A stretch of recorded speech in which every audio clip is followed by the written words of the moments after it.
ነብያችን ሰለላሁ ዐለይሂ ወሰለም ጀነት ላይ ብዙ ሆኖ አየሁኝ ድሆች ሱብሃንአላህ። ከዚያም ጀሃነም ላይ ደግሞ ብዙ ሴቶችን አየሁኝ።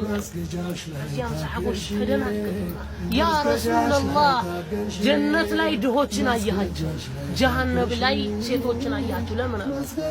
ድሆች በድህነታቸው አላህን ሲያመሰግኑ፣ ሴቶች ደግሞ በትዳራቸው ላይ ለባሎቻቸው አያመሰግኑም አሉ። ሱብሃንአላህ።